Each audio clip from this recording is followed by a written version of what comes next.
Retrait des soldats français du Niger. Emmanuel Macron a échangé avec Mahama Déby. Pour plus d'informations sur ce sujet, retrouvez-nous après le générique. Mais avant de commencer, n'oubliez pas de vous abonner et d'activer la cloche de notification pour ne pas manquer nos prochaines vidéos. Bon visionnage.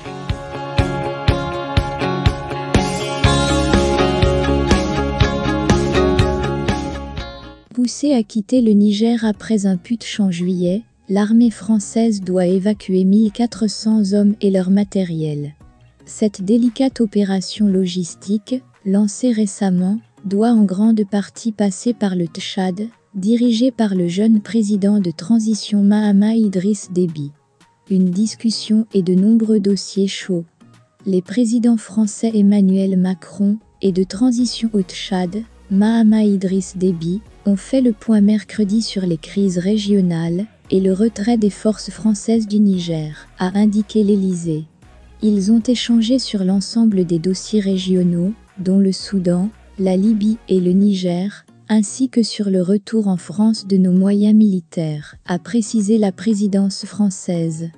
L'entretien a également permis aux deux présidents de discuter de la poursuite de la transition politique au Tchad.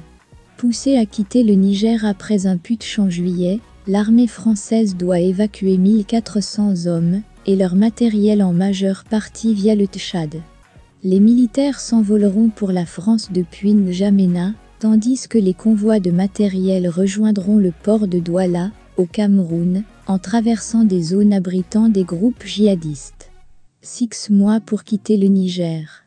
Emmanuel Macron a déclaré, fin septembre, que les troupes françaises auraient quitté le Niger d'ici à la fin de l'année. Les experts envisagent toutefois plutôt une durée d'environ 6 mois en raison des défis logistiques que pose ce retrait, avec l'équivalent de 2,000 conteneurs à rapatrier.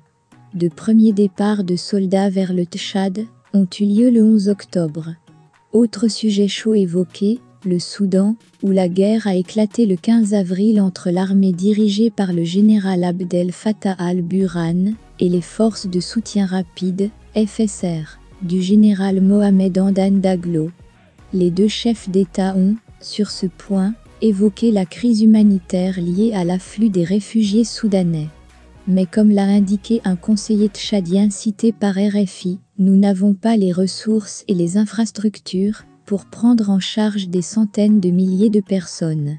Enfin, Emmanuel Macron et Mahama Idriss Déby ont évoqué le cas de la Libye, en proie à une crise politique majeure depuis la chute du régime de Mouammar Kadhafi en 2011. Le pays est miné par les divisions entre l'Est et l'Ouest, et par les ingérences étrangères. Tenir les engagements de la transition. Cette rencontre a enfin, et surtout été, l'occasion de parler du régime de transition au Tchad. Le 20 avril 2021, aussitôt après l'annonce de la mort du président Idriss Déby Itno, tué au front par des rebelles après avoir dirigé pendant 30 ans d'une main de fer le Tchad, une junte de 15 généraux avait proclamé son jeune fils président. Le général Mahama Idriss Déby Itno devait officier pour une période de transition de 18 mois, avant des élections.